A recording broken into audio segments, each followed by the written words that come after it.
Good evening, Congressman Leviste. Welcome to the big story. Good evening. Well, do you have an inkling that Secretary Yusek Cabral wanted to be a whistleblower because she gave you some evidence? Yes, I hope I can share that she wanted to be state witness and was, to my knowledge, not being offered to be state witness. Sorry, may you say that again? She wanted to be state witness and she was not being offered to be state witness. She was not being offered. She And she if I can, intimated this to you. no, this is what I was told, but I actually also just received an official statement purportedly from her family that I also shared with your producer right before this show, that also wanted to put on the record that not only was no case ever filed on her, but that it was regrettable that even if no case was filed, she was repeatedly dragged in what appears to be a public shaming campaign by persons who have since capitalized on the issue for political gain. And they also wanted to clarify that she was not even formally invited to attend the hearing at the ICI this Monday, even if this was already in the newspapers. That wasn't true. That is what the official statement purportedly from their family that was released now says. All right. Take us back to your initial dealing with Yusek Cabral. You say that she wanted to be state witness. How did she convey this to you? This was not conveyed to me directly, but if I can share the following. After I met with her and obtained documents on the list of proponents in the DPWH budget, it was conveyed to me that she wanted to share more information. And I was thinking that we were going to be getting more information, but I think she was affected, of course, by the public attention, even if there were not as much actually being done on the legal side. And then that led, I think, to yesterday's events, because I think what the statement that has just been released implies that it is unfortunate that she was dragged into a public shaming campaign by persons who have since capitalized on the issue for political gain, was that the press conference at the DPWH yesterday morning may have not been coincidentally on the same day that yesterday's events happened. Okay, the way you are conveying to us is there was a conduit between the two of you. Did I understand it right? You were not speaking to her directly, but there was a bridge. I went to her office twice, and in those instances and in instances subsequent to that, had also talked with her. But the more recent communications I'm talking about were not directly with her. That's right. So if you want to discuss the interactions that I had on the documents, those were given to me on September 4, and they pertain to the proponents in the DPWH budget. Okay. On September 4, you met with her personally. Yes. Why was And- she... Okay, go ahead, and- continue. And even after then, she's been attending the hearings in Congress and the Senate. And that's one of the other things that the official statement that was just released wants to make clear, that she was cooperating with the investigation. And that's why it's unfortunate that someone who had so much information and could have been a very useful witness was not given the opportunity to share everything that she knew. Okay, cool. The list that she had given you on September 4, you mentioned that you gave this to the ICI as well. The ICI had no such list, that it had to come from you? I showed it to them on November 18, and they went to office in Congress on November 19, and the Ombudsman's field investigation team also came to my office on November 26, and they said it was the first time that they saw this list, because as I think I also mentioned before, the ICI's team visited the DPWH central office in early September and said that her office was cordoned off and they were not given any of the internal files from her computers. And then when they eventually came to her office after the ICI was formed in later September, the computers that had these files were no longer there. Kong, can we clarify? Because the last time we spoke to you, we asked you if she indeed gave you a copy of all the files. Can you confirm that you have a copy of all the files with the proponents in them? That is only part of her personal documentation. And do you have a complete list? The last time you were saying that you wanted authorities to get a hold of the computers. But do you have in your possession a copy, and did you just show it to the ICI, or did you share another copy with them? Yes, I have the list of the proponents in the DPWH budget, and I was focusing on Congressman Garjola because that was the subject of our general discussion. But of course, out of the entire budget, there are many other proponents than just Congressman Garjola. I want to explain that there's the allocable and non-allocable. And the allocable is 401 billion pesos in the past two budgets. And this was also a system that was invented by no less than former Undersecretary Cabral.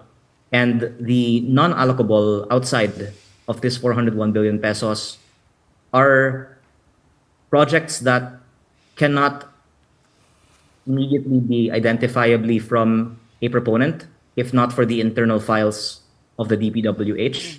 And that's, I think, why it's important that the information of former Undersecretary Cabral be released, because there's so much public fascination on who are the proponents of DPWH projects. And here is a document from a government agency that evidences that basically, outside of the first 401 billion pesos in the DPWH budget, there are other people that are picking projects that are parked into congressmen's districts. She acknowledged to you that she designed the allocable program? Yes, that is a non-public information because she had said so in congressional hearing, and she gave me a printout with an explanation for how what she called the EBBM formula worked. But the explanation was more of a narrative of factors, but not an equation. And because there are small districts that have big budgets compared to big districts that have small budgets, I think we can safely say there's not really a strict formula for the budgets. But they actually created this system of allocable so as to distinguish the non-allocable. The non-allocable being the projects that include the so-called leadership fund, that their files can tell you who decided what projects are in the leadership fund. So do you have also the files on the non-allocable funds? Yes. Do you have, apart from you, who else has a hard or soft copy of these files? I'm sure the DPWH does. Okay. What about the ICI? Where you just show them? You said earlier, I showed them a copy, but you did not say I shared with them a copy or gave them a copy. So I'm assuming you just showed it to them, but did not actually give them a whole set of copies? Yes, I showed it to them at their office, and then they came to my office, and then their team went through it in further detail because they wanted to know who were the proponents of the 421 or so ghost projects that they have been focusing their field inspections on. And they didn't ask for a copy, and they didn't come back to have information about it. The question is, why was she so willing to disclose this to you? Why was she Because open? I persistently asked for it. And I first came to her office in June when I was newly elected to understand why districts like mine have smaller allocable budgets than smaller districts. And to me, it's a very important question and not simply something that we should accept, that there are billions of pesos being given to places with smaller populations. Was this before the SONA of the president? It was in June. So it's something that I took interest in from a general policy perspective, but also one that affects my district and every congressman's district, because I think people just are shy to ask why this is the budget, but it's a, I think, very needing to be asked question, who decides that one district gets 5 billion and one district gets 1 billion pesos a year. Okay. To your mind, Kong, why do you think this list has not been made public? Why do you think the ICI never asked you for a copy? I mean, I would like to ask you for a copy because I think everybody is curious, and it seems like this would unlock a lot of questions and solve maybe some of the mysteries that we are facing with this case. Not surprisingly, there are many politicians who are on the list because the assumption anyway is that congressmen and senators insert projects into the DPWH budget, although this is not officially admitted by the DPWH in the net. But the perhaps less expected thing is that there's also other people outside of the legislature that insert projects into the budget based on the names in the list. This includes not only cabinet secretaries but even undersecretaries. Well, And Congress, I think it shows that flood control was really used as a form of compensation for people. I'm sorry to put it in those terms, but I think the disclosure of the list will show that there are people who have nothing to do with flood control that are somehow, according to the list, assigning in what place to plan flood control projects. but Congressman, can this list be considered the smoking gun to prove that lawmakers, proponents indeed have anomalous dealings when it comes to infrastructure projects? Because on the contrary, they can claim that it's just a list. Well, first, I would like to hear what the DPWH has to say about even acknowledging the existence of the list. That's why it's helpful that the media is bringing attention to this because it's, I think, very reasonable to ask that this be officially commented on. Well, following, Congressman, following the untimely passing of Yusek Cabral, what do you think the implication of that will be on the investigation into flood control projects? And is there anyone else who shares the same amount of knowledge as Yusek Cabral did? Well, there are people who are in her office who are still in DPWH. And there are also people in Congress that are reported to be handling insertions at the Congress level. But when I was in the ICI, I actually asked them, and they said that Yusek Cabral probably knew more than even Secretary Bonoan, and certainly more than Roberto Bernardo. And that's why it was conspicuous that she was not granted the same platform in the hearings to share what she knows, and that perhaps by, as in their own words, publicly shaming people like her, they were actually and eventually irreversibly discouraging them to share the information that they had. Do you suspect foul play in her death?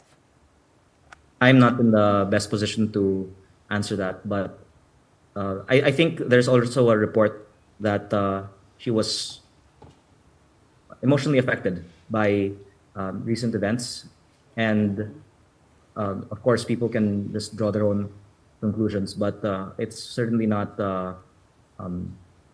easy to go through all of this public attention even before a formal case is filed on you. Congressman, with the new leadership in the DPWH, are you saying that they are not inclined to go deep into this scandal? And also, have you approached Secretary Vince with this list? Secretary Dizon Yes. was on the phone when I was meeting with Undersecretary Cabral on September 4 and authorized the release of the list to me. And I thought that after it was officially released to me, that it would be given to other agencies of government like the Ombudsman and the ICI, and even released to the public. And that's why I'm waiting for this to be officially commented upon.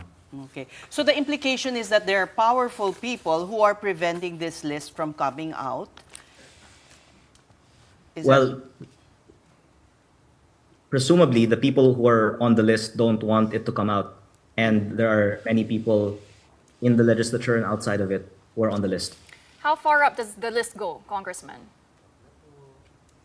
Well, the list doesn't entirely consist of people's names, but there's a code name, for example, like leadership, and that would have a large amount of projects attached to it, including some of the projects that are constructed by uh, some of the people who I've named previously in my own district. I would leave it then to the DPWH to explain who is leadership. All right. I just like to refer to one press conference you had that was a bit strange because you were speaking to someone from the DPWH and you were saying your source was the DPWH, and then the following day you denied. Were you protecting Yusek Cabral at that time? What Oh no, was? the person who called me was a new appointee of the DPWH on the instruction of Secretary Dizon, which was confirmed by Secretary Dizon, and that was because I worked with them to confirm also that there were two appointees who were themselves contractors who were brought in by an undersecretary who was connected to Congressman Garjola. And that's a totally different episode Okay. than the files from Undersecretary Cabral. But from that, you can see that I've been probing into the DPWH Right. in. But why are you zeroing in on on Guardiola? And I mean, if there are many names in that list. Well, that's a very valid question. And while it would be interesting to work on a lot else, Garjola is the one that has projects in my district who I have first-hand experience with offering projects to me, and is still the largest by contract amount among congressmen contractors. And the others on the list who have bigger allocations are not necessarily congressman contractors anymore, and they don't have projects in my district that I can So confirm. why not publicize the entire list? Because I'm waiting for the DPWH to do so, and I think by doing it this way, then it really will beg for them to explain why they're not doing Pero so. September 4 pa to. Ang tagal na. It's a very good question, December na and ngayon. I hope the media will ask them. But the onus could be on you as well because you have the list. And Secretary Yusek has passed away, so Well, I've never really said um,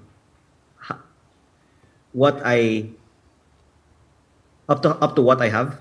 So maybe they can assume I have everything stretching back many years, and they should release everything.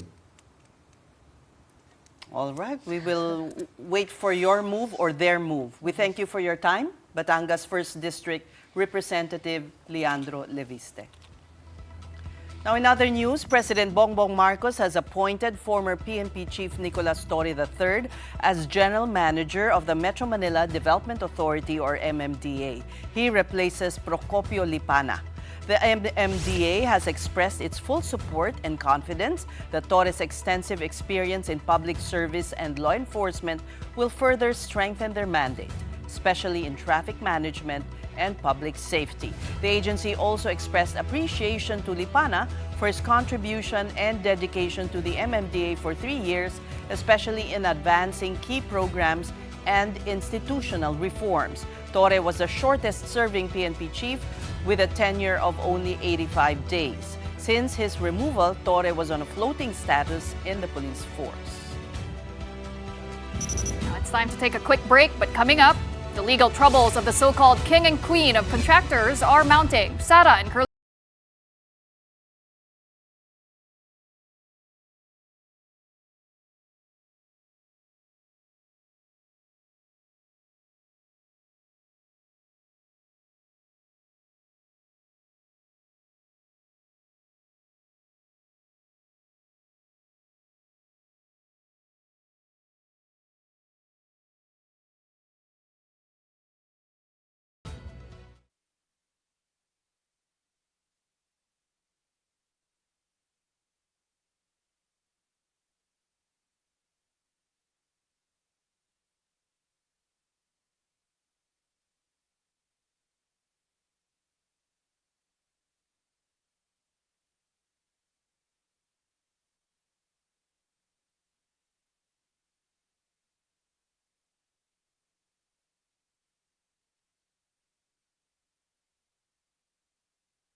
The big story is back with developments in the flood control probe, beginning with contractor Sara Diskaya arriving in Cebu. She's set to face cases before the Lapu-Lapu City Regional Trial Court over an alleged 96.5 billion peso ghost project in Davao Occidental. Once a commitment order is issued, Diskaya and other accused officials will be taken to the Lapu-Lapu City Jail. Meanwhile, Sara's husband, Curly Diskaya, also appeared before the Department of Justice today for a preliminary investigation into a BIR tax evasion complaint. After the hearing, he told reporters he is saddened by the possible detention of his wife. He also said he is worried about the welfare of their children. Now, dismissed Public Works District Engineer Henry Alcantara has returned another portion of alleged kickbacks linked to anomalous flood control projects. Acting Justice Secretary Frederick Vida said Alcantara turned over more than 70 million pesos. This is the second tranche of funds surrendered, which forms part of Alcantara's 300 million peso commitment to return public funds. Recall that just last month, he turned over 110 million pesos to the government. And former DPWH Secretary Manuel Bonoan has not returned to the Philippines despite his legal counsel's commitment that he will be back by December 17. The Bureau of Immigration confirmed there is no record of his arrival yet. Bonoan left the country on November 11 for the United States to accompany his wife for a medical procedure amid investigations into alleged irregularities in flood control projects. Now on to another story. Filipino grade 5 students are still lagging behind most of their Southeast Asian peers in reading and mathematics. A 2024 regional assessment by UNICEF and Southeast Asian Ministers of Education organization shows only 14% of grade 5 students in the Philippines were considered to have high proficiency in reading. While that's an improvement from 2019, it's still the second lowest among 6 countries studied. In math, 26% met high proficiency, also an improvement from 2019 but still near the bottom of the region. The Philippines continues to trail neighbors like Vietnam and Malaysia, which posted much stronger gains.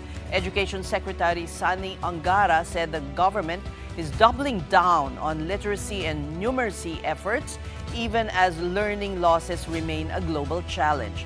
The study also linked low performance to textbook shortages and socioeconomic gaps, warning that without stronger interventions, learning inequality could widen further. Now let's discuss this with Hannibal Camua, Executive Director of the Philippine Business for Education. Good evening and welcome to The Big Story. Good evening, Ma'am Ses, Ma'am Sean, and Ma'am Pauline. Thank you for having me in your program. Okay, while there is an improvement, cellar-dweller pa rin ang Pilipinas. And it's not surprising, really. These figures, these really statistics, very sad statistics on the state of our education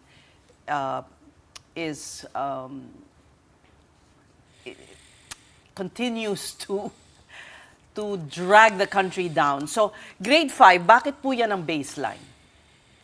Ma'am, this is actually the methodology that is being implemented by CPLM. That's also, I think, part of what they are assessing as the readiness of the learners to actually graduate from primary education. So what is being measured is basically the foundation, being able to read and then comprehend what you're reading, and hence the reading metrics, and also on mathematics, particularly arithmetic.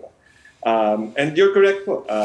Kami sa PBED, we are not surprised because particularly this is what we've been saying, that all these international assessments and even national assessments here that we have, particularly to pointing to learning outcomes, is a manifestation of the ongoing learning crisis that we are experiencing, that this country is experiencing. Sinasabi namin since 2019, even 2020, we are saying that we are on an education crisis and it has been systemic.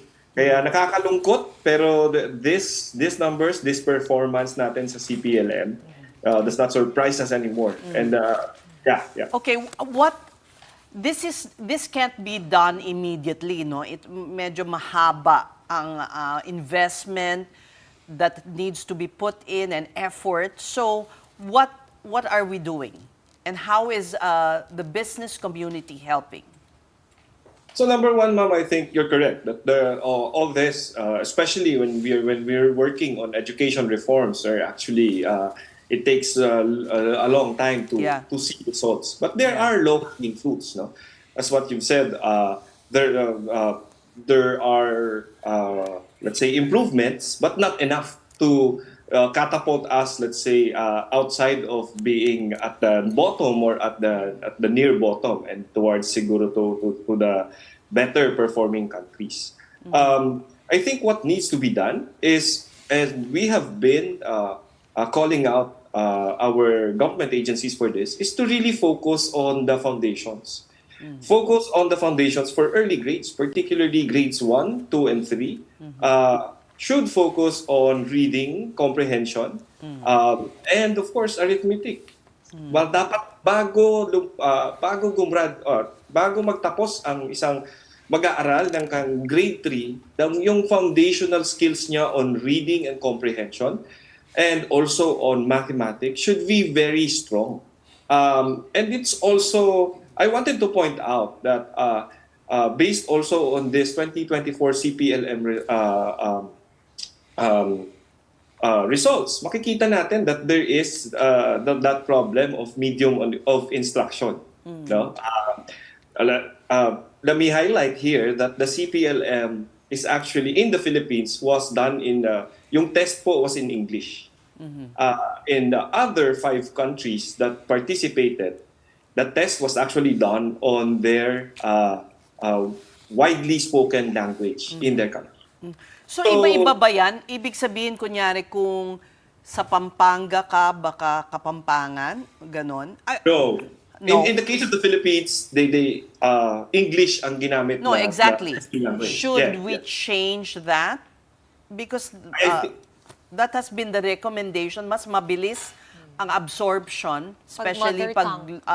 pag lower grade levels, kung ano yung language sa lugar nila. Well, we had the policy before. Meron tayong Yeah. program, the mother tongue-based education before, but it was actually terminated, and now Yeah. it has become optional na lang on monolingual classes. So dapat And ba this- bumalik sa dati? we believe, kami sa PBED, ma'am says, we believe in the mother tongue education as long as it is done and implemented properly. What actually was the problem of mother tongue based education is on the implementation. When we implemented here in the country, in the Philippines, the problem is on the implementation. It's not on the model. It has been proven that when you teach the basics, reading, arithmetic, especially in the lower levels, using the language basically that they are using at home, mas madali silang natututo. Now again, the CPLM, this 2024 CPLM results highlights that, because there is that great, in the case of the Philippines, there is that great disparity of the language that was used in the test, which is English, as to the language that the learners are actually using at home, which is their either Filipino or their own language. Cebuano, Ilonggo, Ilocano. So, yes, correct. Hannibal, to be fair to the government, they have tried to change it. They've tried to increase the education budget. Secretary Angara said he doubled down on this problem. I wanted to ask you, what exactly did he mean by doubling down? Because it seemed very generic to me, but maybe you can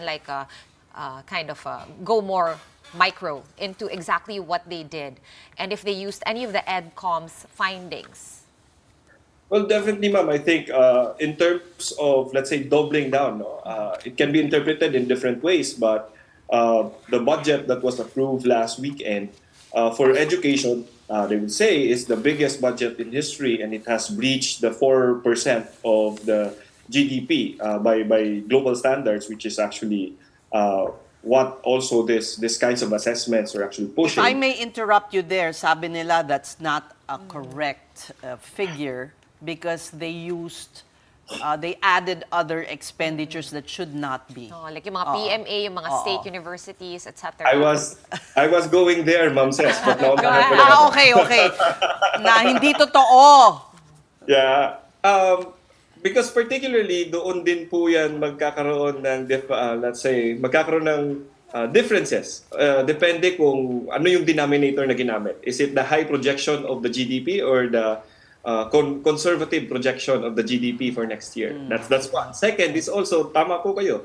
Depende po sa kung ano yung included as per education budget. Because ayo po, kami sa PIBED, we believe that when we talk of education budget, it should be the core education agencies, DepEd, CHED, TESDA. You see, so they're already fooling us. So, They should say it like it is. Yeah.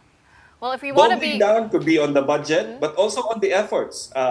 Let me just clarify as well that when we talk of the education crisis, well, kami sa PIBED, when we talk of education crisis, we're not actually just pinning it down on one administration alone or one leadership alone. We believe that it's been a result of systemic neglect in the education sector, systemic underinvestment in our education sector. In terms of doubling down on efforts, particularly for literacy, I think there is that good practice, and I hope the DepEd would continue it. Yung summer learning camps nila, there were good results coming out from that. I think there were a good like 80-something% out, more than 80% of those who joined the summer learning camps, tumaas yung kanilang reading proficiency levels. Bumaba yung mga non-readers na participants after the summer learning camp. So again, doubling down, to use the word that Secretary Angara used, doubling down on efforts could, as what I've said, should be on focusing on the foundational and the basic. Reading, comprehension, and then mathematics particularly. All right, Hannibal, just as a final question, maybe you can tell us some of the long-term implications if we continue to neglect the proficiency of our Filipino students, just so we can get a better grasp on how alarming this problem is. No, we don't need to look far into the future. Actually, most of the, particularly those at the IT-BPO sector, there's that news, I think a couple of months ago, that those entrants to the workforce actually have very poor comprehension skills, as also evidenced by the FLEM survey that came out last May. So again, if the foundational skills are not fixed, reading, comprehension, and mathematics, then they continue to progress into the, let's say, magpo-progress at gagraduate yan sa education system natin. So we are actually producing a weak workforce, no? So towards the end of the day, magkakaroon tayo ng workforce na mababa yung kanilang comprehension level, mababa ang kanilang computation skills. And what would that mean? So if we are to really invest on our workforce, on our human capital, these kinds of foundational problems should be addressed at the onset. Kailangan talaga at the early stage. Tapos dapat we need to put an end at least on doon sa practices na hindi marunong magbasa at magbilang pero nakakapasa at nakakapag-proceed sa next level. So there's actually that perpetuation of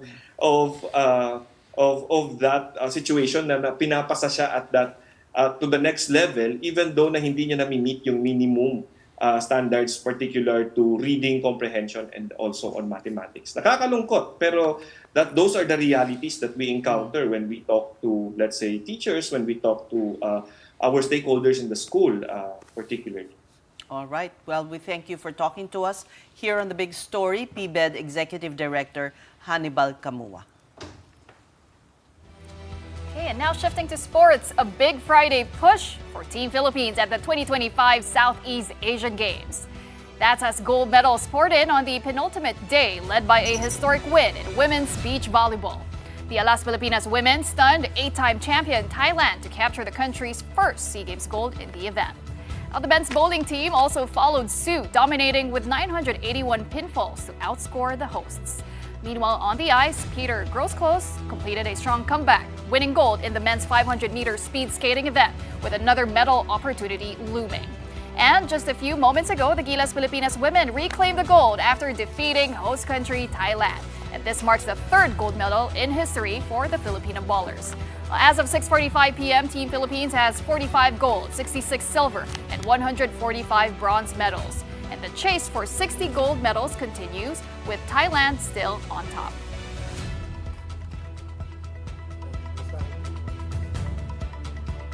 Well, we're now heading into the final day of competition after more than 2 weeks of action, and Team Philippines is keeping the momentum going as the RP Blue Girls secure their 11th straight SEA Games gold. And for the latest, we go live to One Sports correspondent Bea Escudero is still joining us from Thailand. Bea, what can you tell us? Good evening from Bangkok, Seth, Sean, and Pauline. Well, you know, softball has been a part of the Southeast Asian Games since 1979, and whenever it is played, one team has stood above the rest. The RP Blue Girls have won gold in every SEA Games edition that they have competed in. And here at the 33rd SEA Games, they were once again out to defend that legacy. The Blue Girls entered that gold medal match unbeaten in the preliminaries, sweeping the round with a 4-0 record and allowing just one run in 4 games. That lone run coming in a hard-fought extra inning win over Singapore. And fittingly enough, it was Singapore waiting for them once again in the finals. It was a rematch of their last SEA Games gold medal, or gold meeting rather, back in 2007, which the Philippines also won. That championship game was quite intense from the start. Singapore struck first in the second inning, but the Blue Girls quickly responded in the third, tying the game and setting the tone for the rest of the match. And from there, it was all about discipline and defense. The Philippines shut the door on Singapore's offense, holding firm inning after inning. And that turning point came in that 6th inning, to be exact, when Nicole Hamoudi ignited that rally. After reaching the base, she eventually made her way home from timely hits from her teammates, giving the Blue Girls a commanding 4-1 lead. On the mound, Kikay Palma was nothing short of dominant as well, including Angelo Gabriel, who delivered that dagger, a clutch 2 RBI double that stretched the lead and all but sealed that championship. And there we have it. They did claim their 11th consecutive SEA Games gold medal.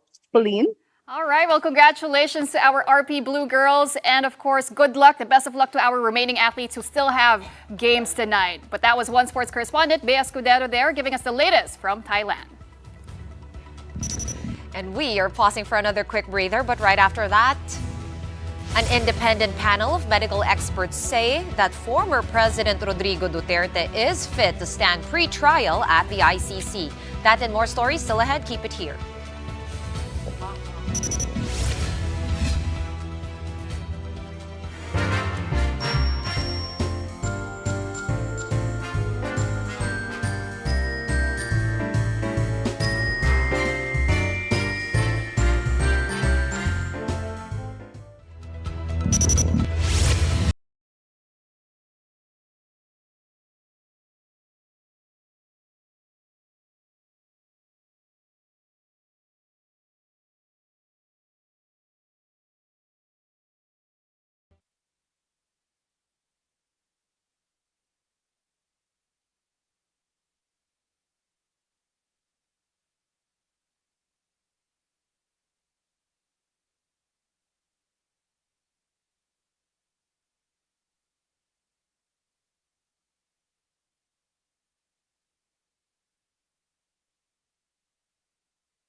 panel found Duterte capable of meaningfully exercising his procedural and fair trial rights. However, Duterte's lawyer, Nicholas Kaufman, challenged the report, calling it inconsistent. He also requested an evidentiary hearing to clarify the panel's findings. The ICC pre-trial chamber has yet to rule on Duterte's request to adjourn proceedings over alleged cognitive decline. Now, on a much lighter note, Manila's Finest is getting rave reviews from movie critics and fans alike as advanced screenings happen in select areas. This is the official entry of Signal and MQuest Ventures to the 2025 Metro Manila Film Festival. Before its showing on December 25, the cast of Manila's Finest went around Makati for the annual MMFF Parade of Stars, which happened this afternoon. Then, there is also a short documentary on the film directed by Raymond Red. The cast of the film, including lead stars and ultimate heartthrobs Piolo Pascual and Enrique Hill, shared their thoughts on making a movie set in 1969 Manila. Behind the Badge, hosted by Kapatid anchor Lourdes de Vera, premieres on TV5 and 1PH tomorrow, December 20 at 9:15 p.m. There's also a next day replay on Sunday, December 21st at 11 in the morning on the same channels. And on One News, the Manila's Finest mini docu airs on Sunday, December 21 at 7:30 in the evening. Don't miss it. And it's been 1 year, countless headlines. And as 2025 comes to a close, One News and 1PH take a hard look back at the year that tested, shaped, and challenged the Philippines. Tonight's big picture is Safe Ka Ba 2025? A year-end review hosted by Edu Manzano. This special revisits the headlines, the controversies, and turning points that define this year. Catch this presentation tomorrow, Saturday, December 20 at 7 p.m. on One News and 1PH. It will also be streamed live on Signal Play.